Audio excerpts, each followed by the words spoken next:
types of functions besides just linear functions, which is what we studied last chapter. So the first thing we're going to do when studying different types of functions is we're going to go through about 4 of the major types of functions that you guys study in high school, talk about their different features, how to analyze them, and things like that. So the first type of function we're looking at is a linear function. So linear function is what we've been studying as of late. So a linear function, we know that it has a variable with an exponent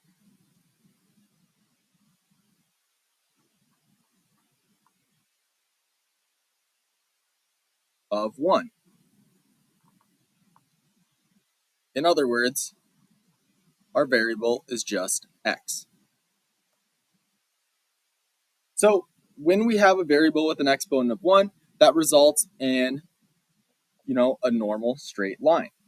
So let's analyze y equals x. So when analyzing different types of functions, it's common that you guys will be asked to make a table. So we have our x values and we have our y values. Okay, for some of these tables, there may be nicer starting points than others. For a line like this, it doesn't really matter. So I'm going to start with 0 in the center. Typically, when we make a table, we want to have 5 total values. So I'm going to choose -1 and -2 as well. And I'll also go in the positive direction. So when forming a table, we are forming our input values, which is x, and our output values, which is y. So take your function, y equals x, and input our x values. So if I was to input 0 for x, I would get y equals 0, which would fill out the right side of my table. Same goes with like +1, y equals +1. So I'll substitute +1 into my table. Okay, keep filling out your table accordingly. Obviously for this one, it is quite easy. And then take your graph and graph your linear line.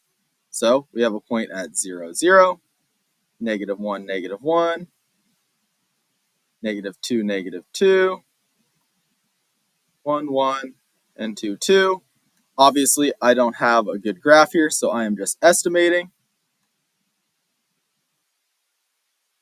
But I would form a line that looks like this.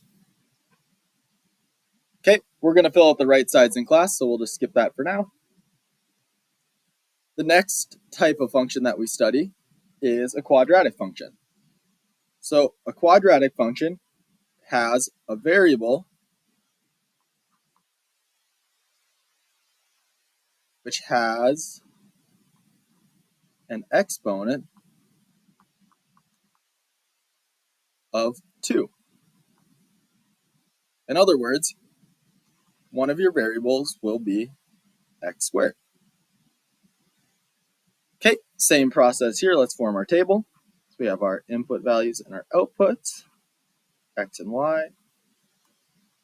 Just like for the linear function, let's start at 0, go in the negative direction twice, and the positive direction twice. So, looking at our function here, I have y equals, let's input 0, 0 squared. 0 squared is just 0. So that is our output. We can graph that right away. If we were to input 1, we'd have y equals 1 squared. 1 squared is just 1. So that gives us 1.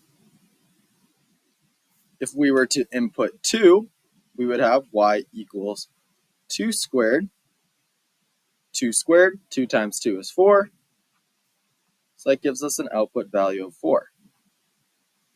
Okay, with our negative inputs, our negative x values, remember when we square a value, if we square a negative number, it turns into a positive number.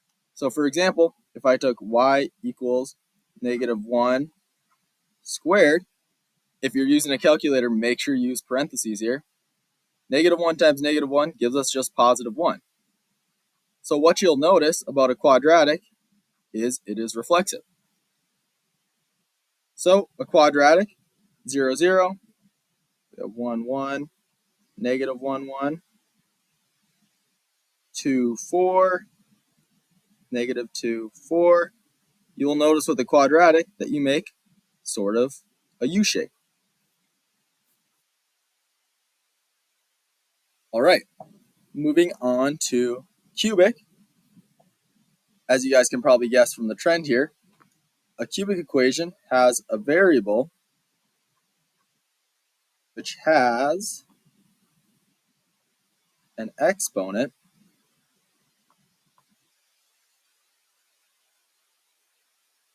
of 3.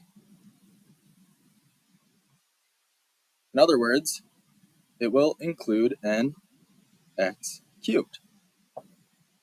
So, just like we have been doing, let's form our table.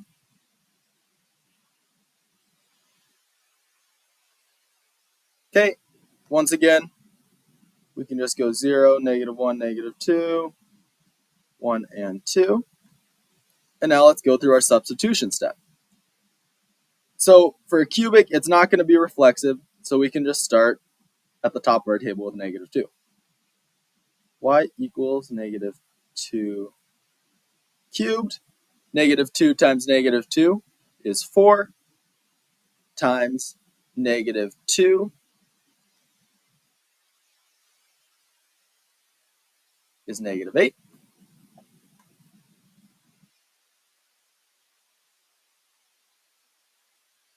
Y equals negative 1 cubed. Negative 1 times negative 1 is positive 1 times negative 1 is negative 1.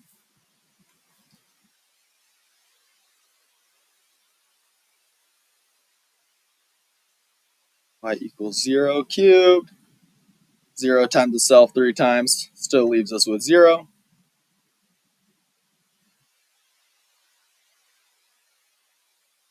Now if we go on to y equals 1 cubed, 1 times 1 times 1 is just 1. Then finally, we have y equals 2 cubed. 2 times 2 is 4, times 2 is positive 8. Okay, so let's start graphing our points.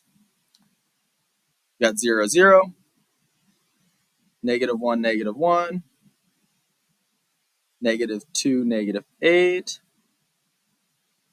1 and 1, and 2 and 8. So you guys will notice that a cubic equation has a curve that looks something like this. Okay, just a friendly reminder, make sure we are putting arrows on both ends of our lines when graphing our functions. Okay, so we have 2 more types of functions here. So the next type is an absolute value. Absolute value, remember, is just the distance away from 0. Guess we can write that down.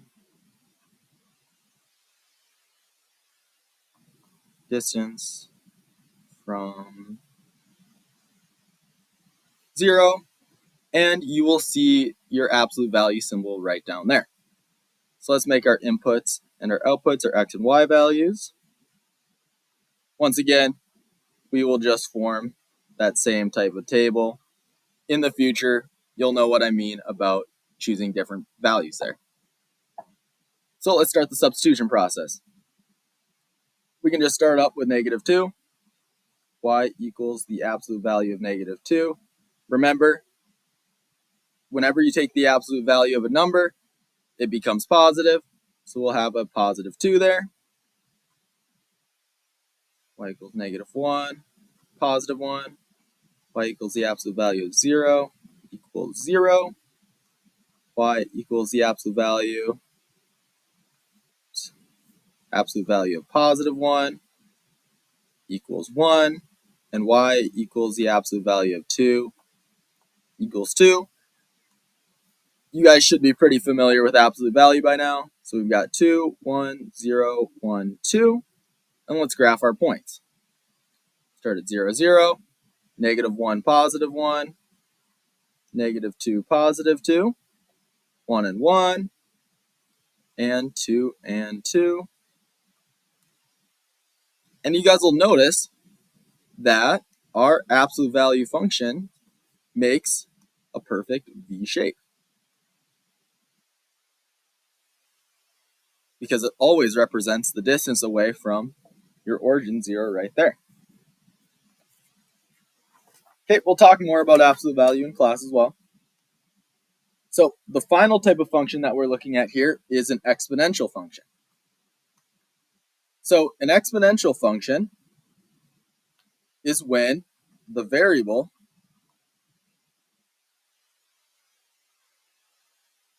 is the exponent.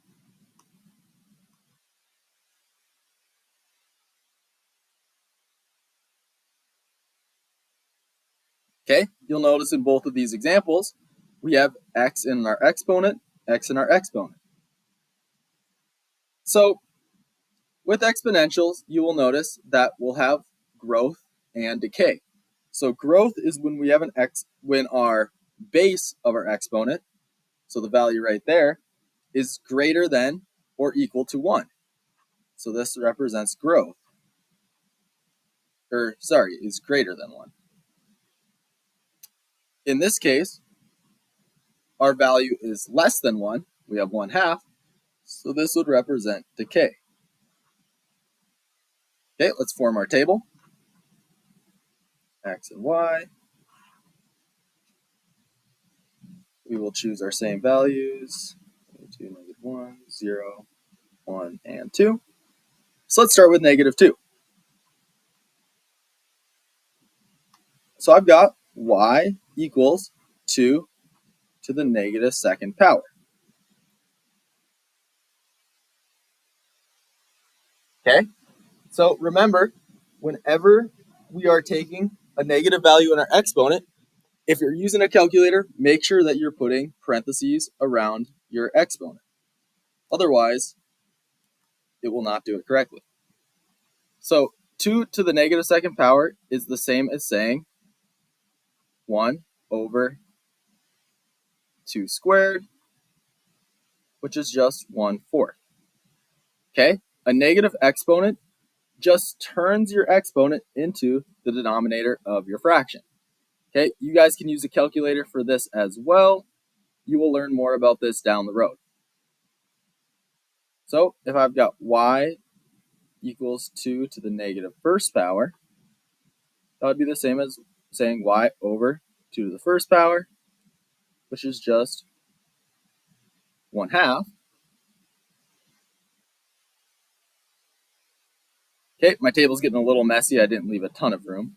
Should have left a little more. Y equals 2 to the 0 power. Remember, anything to the 0 power is just 1.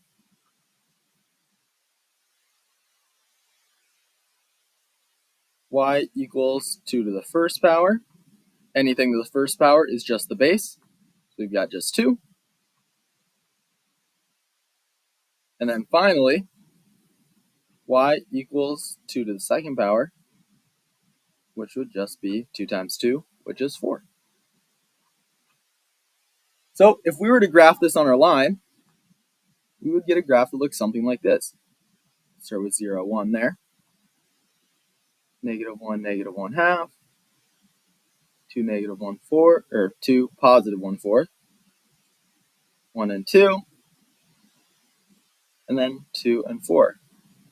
And you would notice that your function looks something like this. All right, I know this video probably got a little bit long. We will go over the right side in class together, and please bring any questions that you have so far. Thanks for watching.